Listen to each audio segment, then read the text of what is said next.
Boa noite para quem está assistindo ao vivo, para quem está assistindo depois. Bom dia, boa tarde, boa madrugada, que é bom dia. Então, tudo bem com vocês? Hoje vamos falar sobre um tema extremamente relevante e triste pelo fim que ele se dá. Que o fim geralmente é depressão, é ansiedade, é depressão, é suicídio. Então vamos falar de um tema muito sério hoje e que talvez possa te ajudar, possa ajudar outras pessoas, que é a influência das redes sociais na autoimagem e na autoestima, levando a quadros de ansiedade, depressão e, quiçá, suicídio. Então, é muito importante, espero que você possa, além de assistir, indicar outras pessoas a assistirem também, porque tenho certeza que pode ajudar alguém que você ama esse tema. Como vocês que acompanham já há um tempo a live sabem que duas coisas acontecem aqui. Minha live não é muito longa, então eu não chego a 1 hora. Raríssimas vezes eu vou chegar até 1 hora, vou tentar ser o mais objetivo possível. E segundo ponto é que eu não demoro muito de começar. Então eu já estou iniciando aqui e já começo o tema. Quem for entrando depois, entra depois. Eu não fico esperando porque eu privilegio você que está aqui desde o início. Então, obrigado aí pela presença de todo mundo que chegou. E o tema é sobre isso aqui. Isso aqui que é uma ferramenta maravilhosa, mas uma ferramenta muito adoecedora, muito doentia e que infelizmente nós não sabemos usar. A verdade é essa. Ela chegou, nos tomou de assalto e essas redes sociais a cada vez mais entendem como funciona a mente do ser humano e nos prendem. A gente fica menos produtivo, a gente fica menos feliz, a gente fica menos família, a gente fica menos presente, a gente fica menos para eles serem mais. Ok, mas eu estou na rede social falando mal da rede social, então de alguma forma a rede social deve funcionar para alguns elementos. E é isso que a gente vai ver aqui. Apesar de todos os dados negativos, minha perspectiva que eu vou trazer aqui, minha perspectiva é como a gente sair desse quadro. Como podemos sair desse quadro? Como podemos ter um uso mais consciente, mais inteligente dessa ferramenta? Então, isso é lá no final. Primeiro, geralmente eu faço um enquadramento aqui de todos os nossos temas e todos os nossos problemas para depois eu trazer as soluções. Então, vamos lá.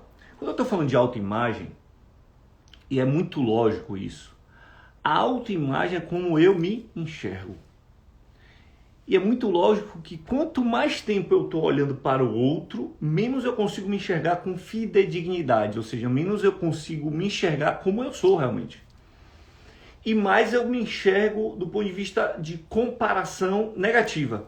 Porque não há problema também da gente comparar e tal, a gente vive em sociedade, a gente vive se comparando. Mas quanto mais eu olho para fora e só para fora, e a rede social faz com que haja um enxame, desculpe usar esse termo meio de abelha. Boa noite, meu querido Bruno, saudade de abelha, mas realmente a rede social faz com que a gente fique com enxame de imagens miméticas, copiadas, copiáveis na nossa mente, que fazem com que nós percamos de vista o nosso próprio ser, a nossa própria imagem, quem nós somos nesse jogo. E sempre que entremos, que a gente for entrar nesse jogo, a gente já entra perdido. A gente já entra para trás. Então a rede social ela vai trazer isso. E eu vou fazer a relação hoje com dados muito sérios aqui. Espero que você consiga assimilar e refletir de como é sério. Então eu quero falar que um dos grandes problemas que a gente tem é a moda. E moda é um termo, não sei se você sabe disso, é um termo estatístico. É um termo da estatística, moda. Moda é o evento que mais ocorre no intervalo X. Então vamos lá, se eu estou estudando a altura, a nota de garotos do 3º ano na matéria de geografia ao longo do ano. Então existe a média, que eu pego todas as notas e divido pela quantidade de alunos, aí vai ter a média. Então, na média, os alunos tiveram nota 7,5. Mas existe um outro termo estatístico chamado moda. Moda na estatística é o evento que mais ocorreu. Ou seja, para a estatística, Moda, por exemplo, é nota 5, um exemplo. Então, aconteceram 10 notas 5 no intervalo de 100 notas, uma quantidade de 100 notas.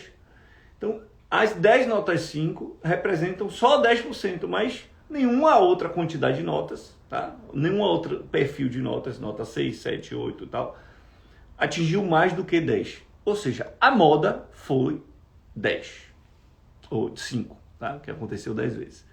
Um beijo, todo mundo que tá chegando, um beijo para meu amor que tá aí online, principalmente minha princesinha Cristal, que deve estar assistindo também. Então, qual é a questão? A moda, ela não representa uma verdade. Moda só é a coisa que mais acontece. Então, quando eu falo está em moda, está em voga, só é algo que está acontecendo muito. Não significa que seja bom ou ruim. Então, a gente tem que ter muito cuidado, porque a moda ela pode ser injetada, pode ser engendrada de maneira artificial na nossa mente, e a gente seguir um fluxo através de uma moda. Inclusive tem uma síndrome chamada Fear of Missing Out, FOMO, F-O-M-O, em tradução literal, seria o receio, o medo, o incômodo de se sentir excluído por fora de algum processo, ou seja, fora da moda.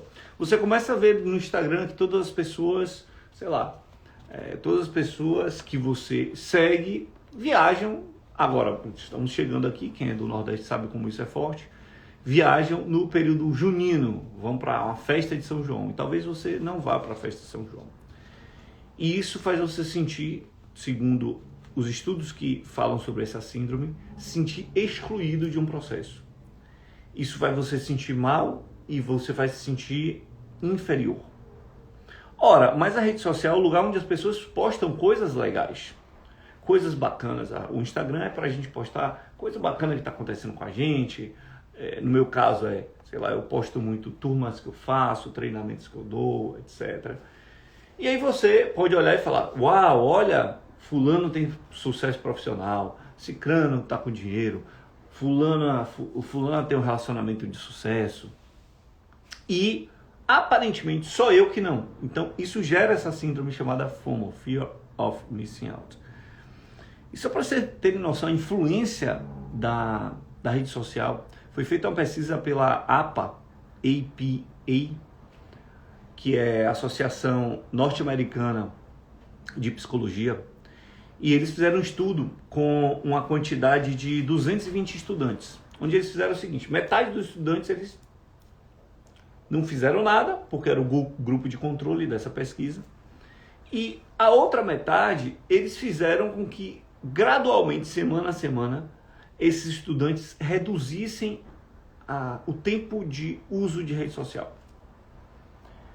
Antes da pesquisa iniciar, foi perguntado a todos os 220 estudantes perguntas do tipo assim, como você se sente em relação... Não eram afirmações, você tinha que colocar de 1 a 5, né, a nota. Entre 5 eu concordo plenamente, 1 eu discordo plenamente. É totalmente verdadeiro, é totalmente falso. Então, eu me sinto muito bem com o meu corpo, eu me sinto confortável com o meu peso. Perguntas assim sobre autoimagem.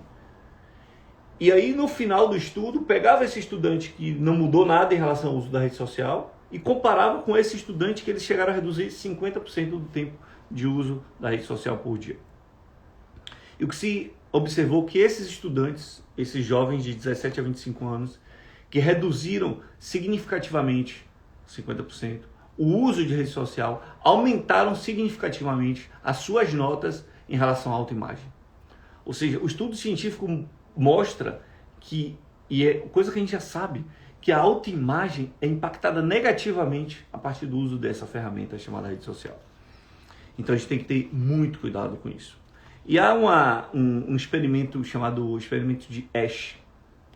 Ash foi um pesquisador que fez esse experimento, e é muito interessante esse experimento, que mostra como necessitamos estar em conformidade social. É uma estratégia de manipulação, inclusive, a conformidade social, que é aquela coisa de todo mundo faz, deve ser certo, eu vou e faço, que é a moda, tá?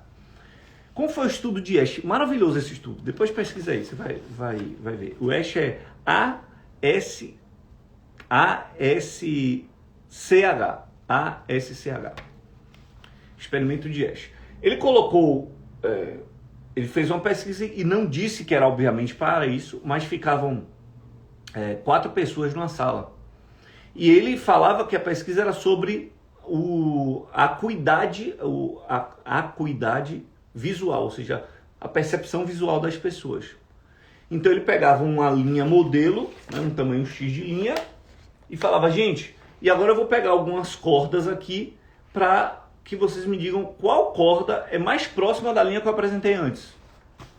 Só que 3 dessas pessoas eram atores contratados, faziam parte do esquema para verificar o que o quarto responderia, beleza? E como era a pesquisa? Pegava 3 linhas bem grandes que não tinham nada a ver, uma bem pequena, uma bem grande e tal, e uma linha igual, né? Uma linha do mesmo tamanho, uma cordinha do mesmo tamanho. E o que se fazia com isso era que os 3 que estavam combinados com a pesquisa falavam a resposta errada, a mesma resposta errada. E o quarto, que era o cara que está realmente participando da pesquisa ali como neutro, não sabia o que estava acontecendo, ele tinha que responder o que ele estava vendo. Só que, pasmem, por mais que fosse bem discrepante o tamanho das cordas para o tamanho que foi apresentado, ou seja, que fosse fácil responder a resposta certa, se tornava difícil por essa questão chamada na psicologia de conformidade social, a tendência de agirmos como as pessoas estão agindo. Por isso que se tem aquela famosa frase de você é uma média das 5 pessoas que você mais anda. Não sei se vocês já ouviram essa frase famosa. Então essa frase vem desses estudos científicos. O que aconteceu, gente, nesse experimento de Esch é que 75% das pessoas respondiam errado, sabendo que estava errado, só para responder com a maioria. Pasmem, 75% das pessoas preferiam errar com a maioria do que usar sua consciência e falar, não, eu vou por aqui que aqui é o certo. Ora, isso demonstra um grande perigo na construção social, que é, se a construção social está indo para o buraco, quase 80%, quase 8 em 10 pessoas vão para o buraco junto. Então isso é muito grave, pessoal, muito grave.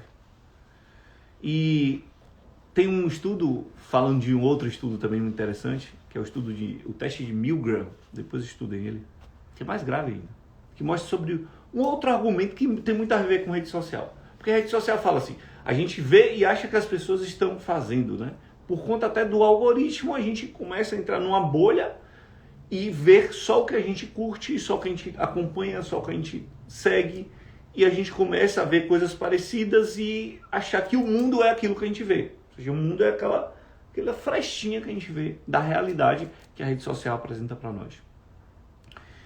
E o teste de Milgram é mais grave ainda porque toca em outro ponto. Ou seja, além de a gente estar vendo todas as coisas, ou seja, que o experimento de Esch mostra, olha, se as pessoas estão fazendo é porque é certo, se as pessoas se mutilam, então o jovem está vendo o negócio, as pessoas estão se mutilando, cada vez ele vai ver mais vídeos de meninos se mutilando, vai achar que é certo se mutilar e vai se mutilar por conta disso. Olha como é a mente humana. E voltando agora que está um número razoável aqui, gente, tá gostando da live? Encaminha aí no aviãozinho para algum amigo, para que esse amigo, amiga, parente possa ver. Esse conteúdo é muito importante para novas posturas mais maduras no relacionamento aqui com as redes sociais. O teste de Esch, o experimento de Esch mostra isso. E o teste de Milgram mostra o poder da autoridade. E aí eu vou chegar lá, você vai entender onde eu estou querendo chegar. O teste de Milgram foi maravilhoso. Também era assim, era um teste onde você achava que você entrava no teste para ser testado, achando que outro estava sendo testado também, mas o outro estava combinado. Então entravam 2 pessoas, um para perguntar, outro para responder, e segundo Milgram, explicava para a pessoa que estava sendo testada, falava assim, olha, eu estou testando para ver o poder da punição no aprendizado.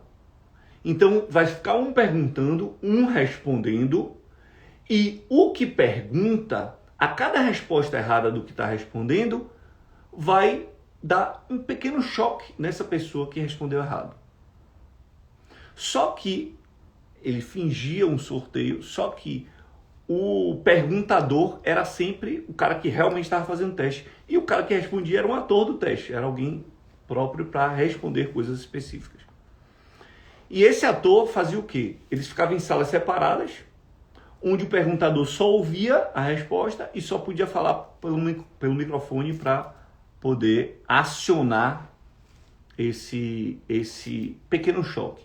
Só que era um pequeno choque no início. Boa noite, Sueli. No início era um pequeno choque. Esse choque, aos poucos, a cada choque ia aumentando a voltagem. Então começava numa voltagem muito pequena, que era só um choquinho mesmo. Só que a voltagem ia aumentando até uma voltagem que seria uma voltagem de cadeira elétrica. Obviamente esse choque não acontecia, era só uma simulação. Mas para quem estava participando do teste, acontecia esse choque. Beleza? Então para quem estava participando do teste, realmente ele estava dando choque. Para o outro, não. Só que o outro era um ator. E ele começava a fingir que o choque estava acontecendo. Ele acertava alguns no início, depois ele começava a errar. E o perguntador ia dando choques. E o cara do outro lado, que é o ator, ele começava a fingir que estava sentindo dor, né? Ai, ai, ai, ai. E começava a gritar mais forte com choques mais elevados nas perguntas que eram as perguntas finais. E o Milgram, que era esse doutor, ficava com um jaleco branco, mostrando autoridade, mostrando que era um cientista, ao lado, e a qualquer questionamento daquele que estava dando choque, o Milgram balançava a cabeça e falava, como quem diz, pode continuar. E as pessoas iam aumentando o grau do choque, o outro fulano lá gritando, até que o outro fulano parava de reagir, como quem ou desmaiou ou morreu. E ele ainda fazia mais uma ou duas perguntas e dava mais um ou dois choques, mesmo com o fulano desmaiado ou morto. Porque tinha alguém ao lado indicando. Gente, agora coloca aqui nos comentários, eu quero ouvir vocês. De cada 100 pessoas que faziam isso, quantas vocês acham que iam até o choque de cadeira elétrica? Nesse estudo de Milgram. Ou seja, você sabe que você estava machucando uma pessoa. Quantas foram até o final e dariam um choque de cadeira elétrica? Coloca aqui, quantas pessoas vocês acham que chegaram até o final? De cada 100. Então coloca um percentual, né?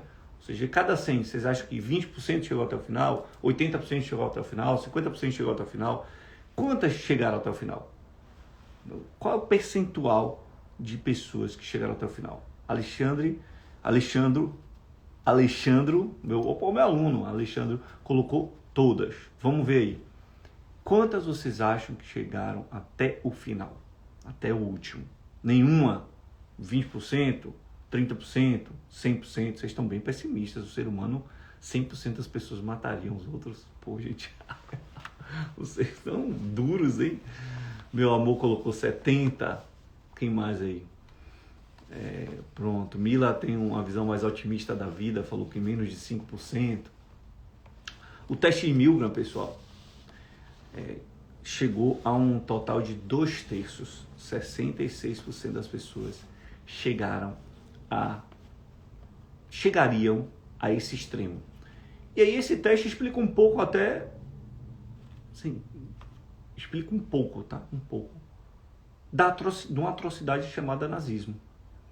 Ou seja, se tem alguma autoridade falando, é certo matar judeu e tal, não sei o quê, e você acha que, fulano tá falando, que é um cara que estudou mais que eu, e eu vou lá e faço.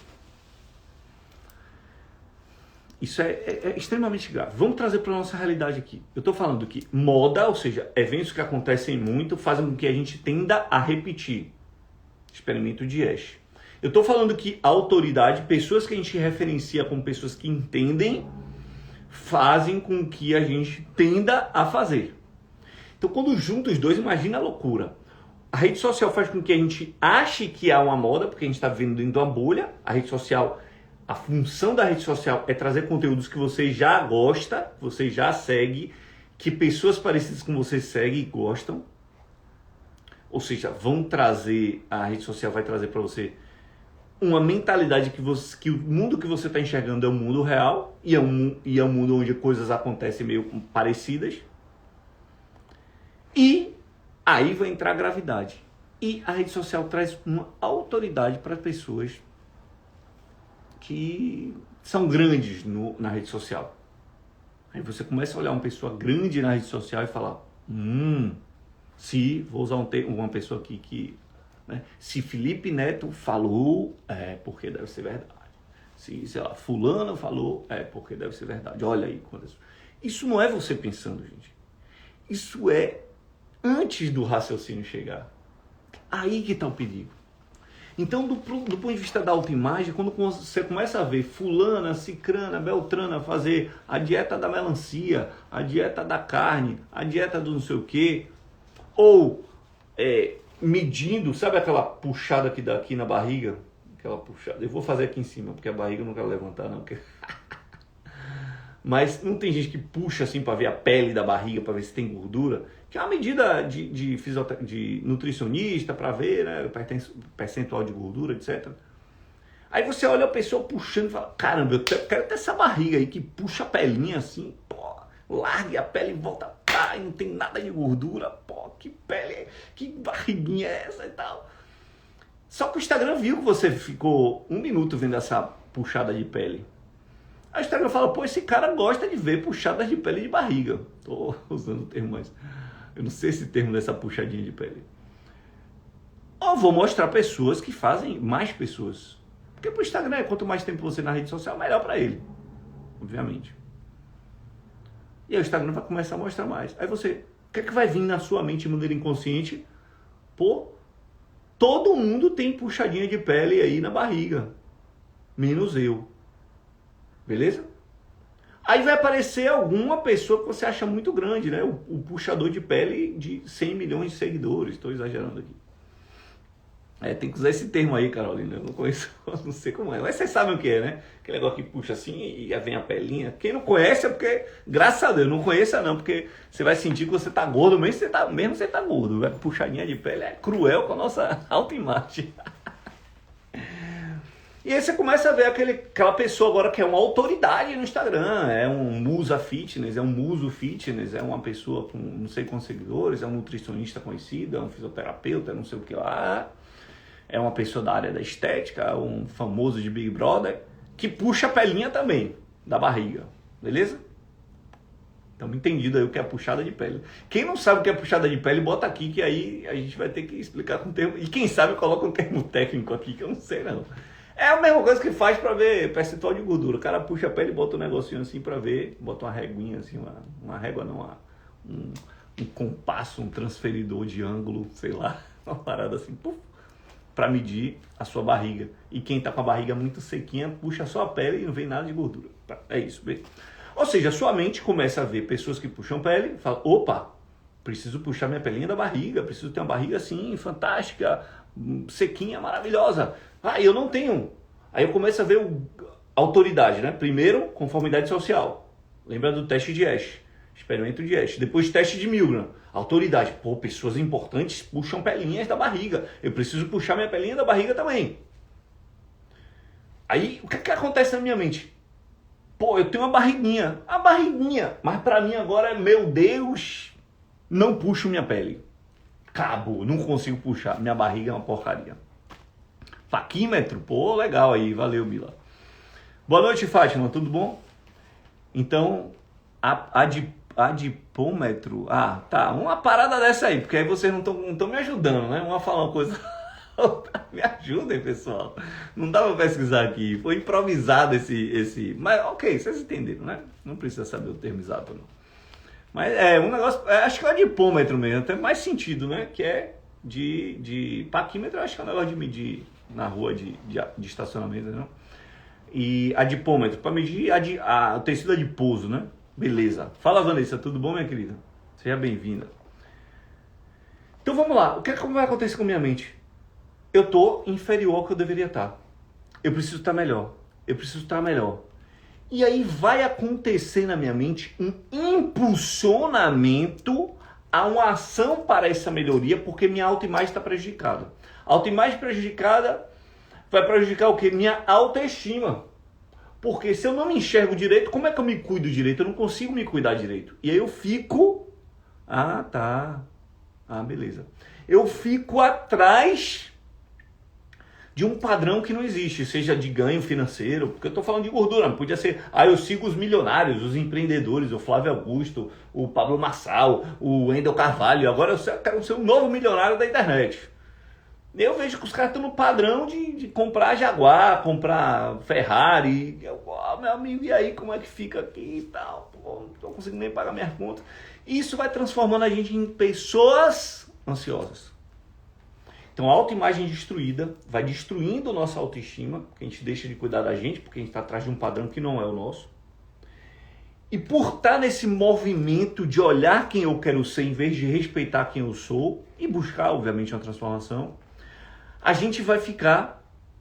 eles compram jatinhos, é mesmo, já tô nesse nível, é verdade. A gente vai ficar ansioso. E qual é o problema da ansiedade? Nesse caso específico. Que a ansiedade... ela vai te empurrar a um processo de buscar ser coisas que estão fora de um padrão. Em geral, você vai se sacrificar muito para ter e muitas vezes, a verdade seja dita, você não vai conseguir ser ou ter. E o que vai acontecer neste processo é que você pode ter uma... Você não, tá? Você que está me ouvindo não, para não gerar esse efeito mental de eu. A pessoa pode vir a ter uma depressão por conta disso. E não sei se vocês sabem, olha que dados alarmantes a gente tem. A gente teve no ano de 2020, e não foi por conta da pandemia não, tá, gente? Não foi por conta da pandemia. Assim, é um dado estatístico meio que médio ao longo dos anos no Brasil. No Brasil, mais de 13 mil homicídios. Suicídios. 13 mil suicídios. E vocês sabem que uma das principais causas do suicídio, talvez a grande causa e a primordial causa do suicídio é a depressão. Talvez a única, tá? Mas, se não a única, diria que 80% ou mais das pessoas que se suicidam é por conta de uma grave depressão. Então, significa que a estatística para mortes, né, para perdas de pessoas no país, é a cada 100 mil habitantes. 6,1 brasileiros a cada 100 mil habitantes no Brasil morreram por suicídio. Isso é muito grave. E não sei se vocês sabem, mas tem um caso alarmante de uma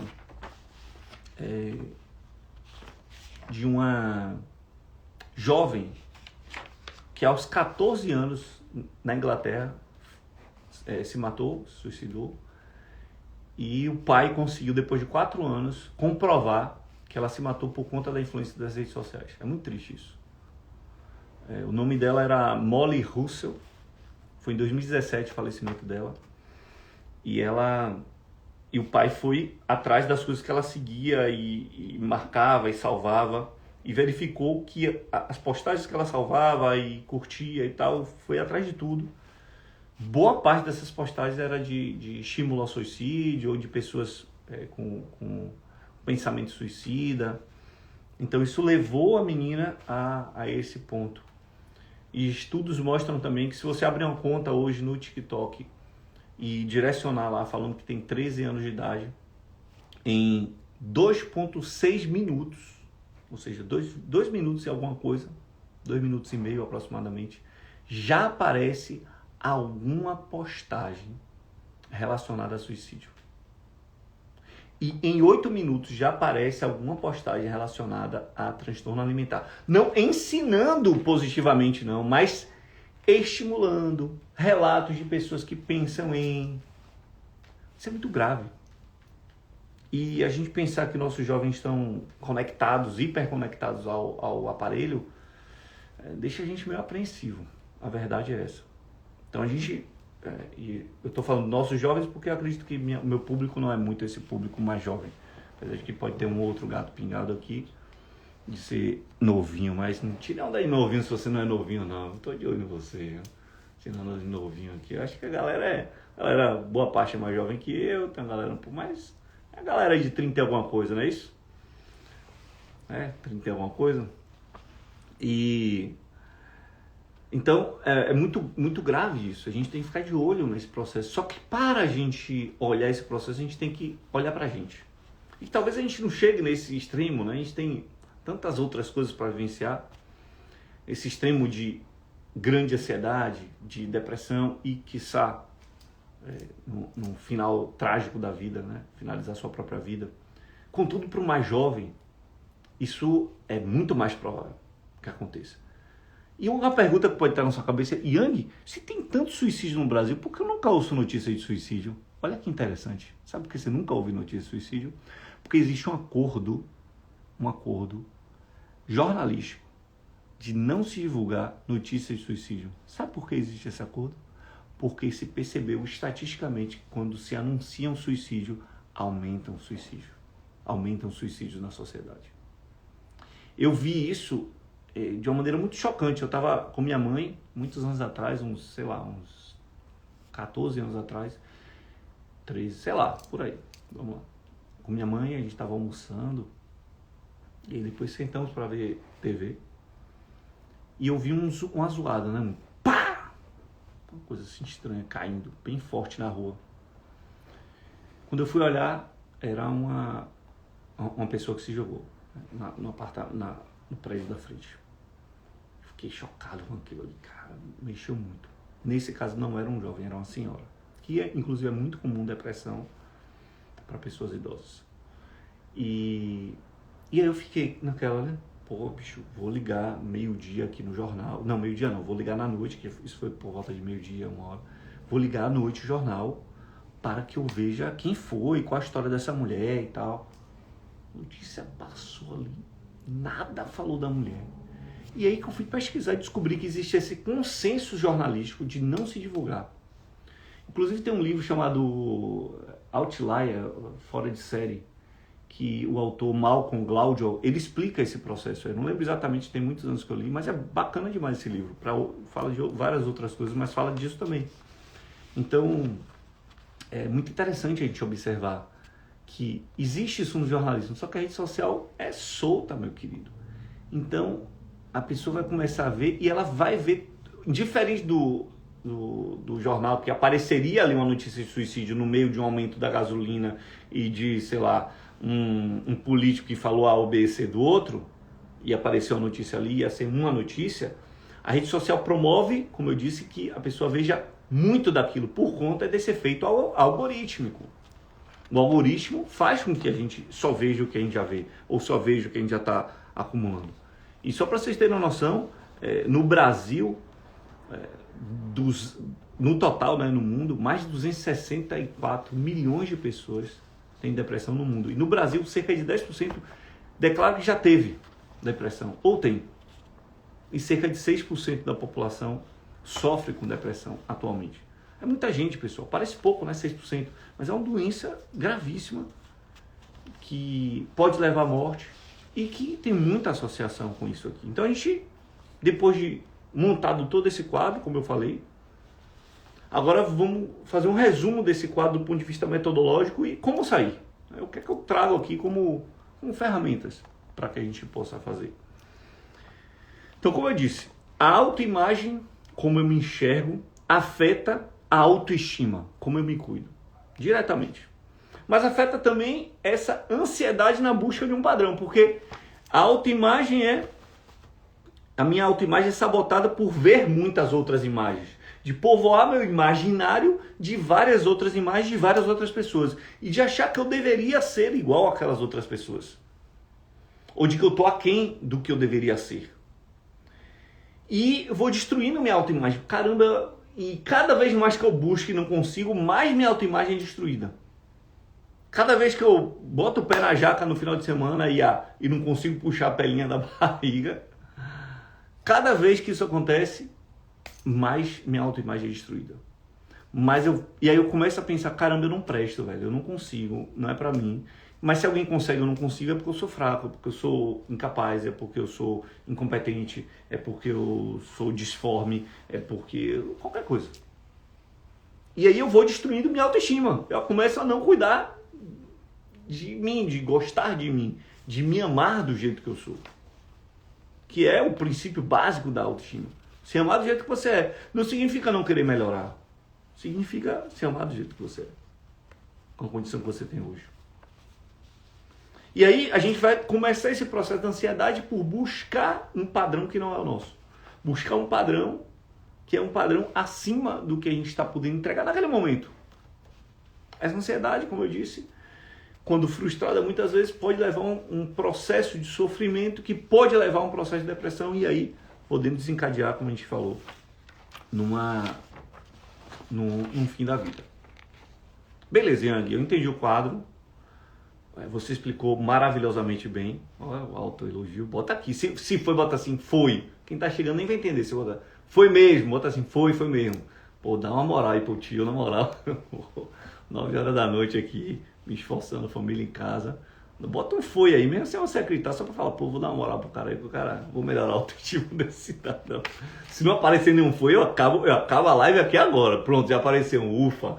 Já posso seguir em frente. Fátima, minha querida, você é muito especial na minha vida. Obrigadão, viu? Se não fosse você aí, ó, viu aí? Eu ia acabar a live agora se não fosse você. Obrigado, minha querida. Então, massa, pronto, mais um aí. Ô, gente, poxa, vocês são muito especiais. Vocês são especiais demais. Massa. Vamos lá. Agora é como sair. Como sair. Valeu, pessoal. Quem não chora não move, aí? Quem não chora não move. Chorei aí um foi mesmo que não fosse, só para estimular o cidadão aqui. Como é que a gente sai? Gente, esse processo, como qualquer outro processo de mergulho em coisa que a gente não deve mergulhar, vou usar assim esse termo, tá? Que é o processo do vício.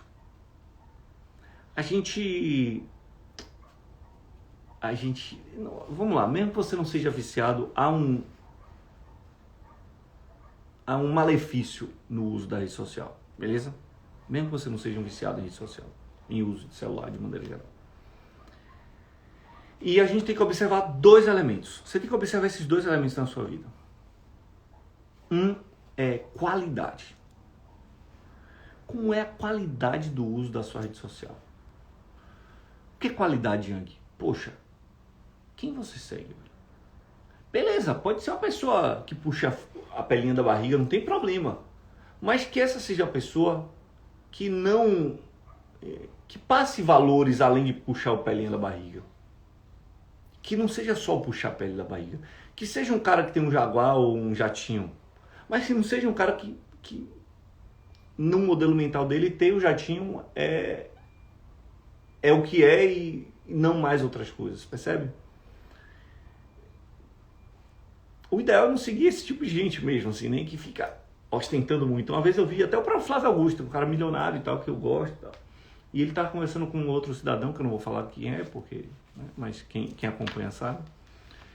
Mas, ele falou para o outro cidadão assim, pô, fulano, você quando comprou tal carro, não lembro se era um Porsche, sei lá, uma Mercedes, não lembro, um carrão. Acho que foi um Porsche, sei lá, uma Porsche. Tem que falar uma Porsche para dizer que eu sou rico, entendeu? Porque quem fala um Porsche não está no meio dos ricos. Os ricos falam uma Porsche. Então, aprenda aí, viu? Aprenda com quem é pobre, mas sabe. Não sou pobre não, Deus. Não sou pobre não, tá? Eu tenho tudo que eu tenho mais do que eu mereço até. Agradeço demais. Mas os ricos falam uma Porsche. Então, não sei se foi uma Porsche que ele comprou, mas acho que foi. E aí, o Flávio Augusto falou uma coisa interessante. Ele falou pra ele assim, cara, para de filmar seu carro, toda hora você filmando seu carro. Parece que seu carro é superior a você. Quando, na verdade, você comprou o carro. Parece que o carro é tão grande que você tem que mostrar que você conquistou aquele carro. E é impressionante isso, hein? É muito interessante isso. Mas vamos lá. Então, primeiro, observe quem você segue, o que você segue.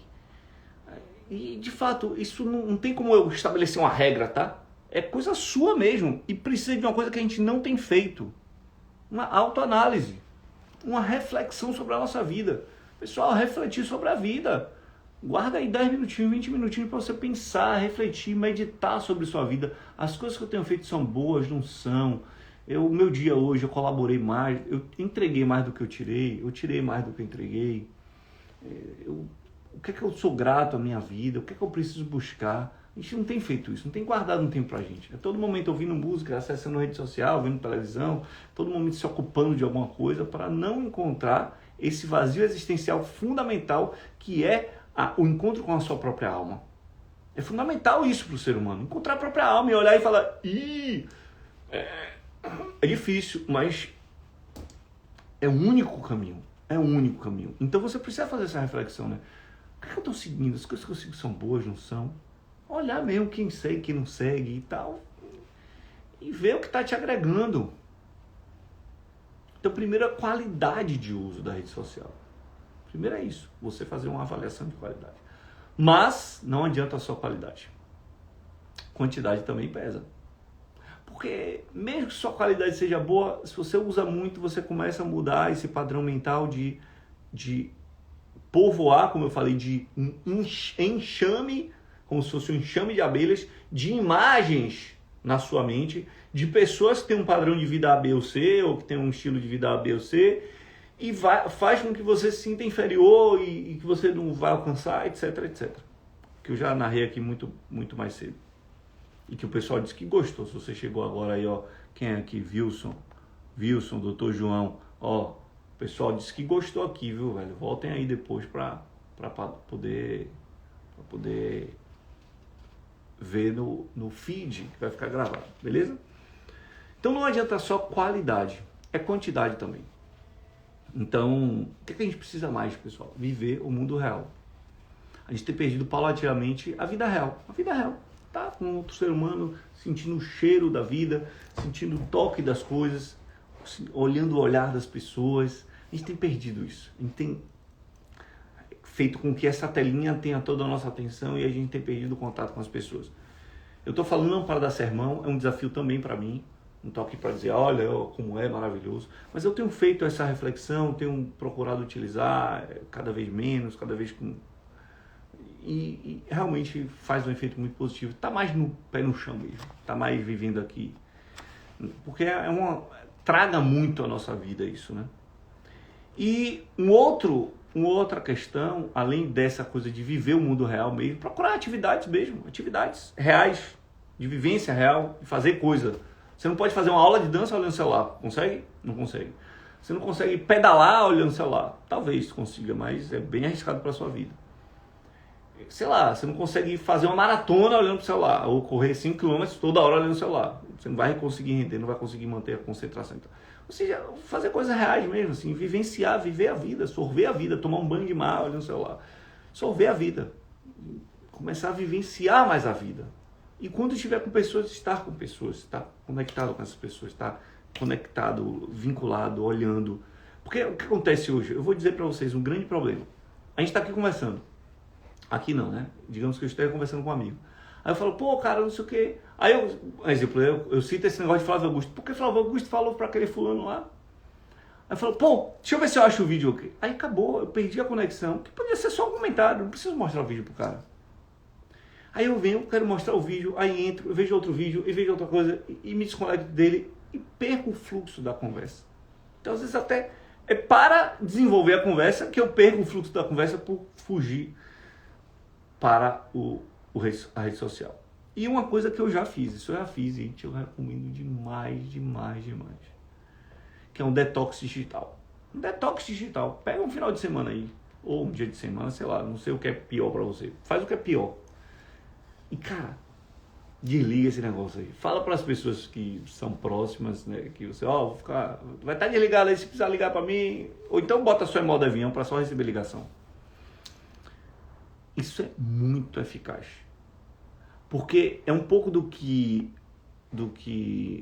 tem naquele poema de Victor Hugo, né? Que é até o cara que me estimulou a dar o nome do meu filho Hugo, né?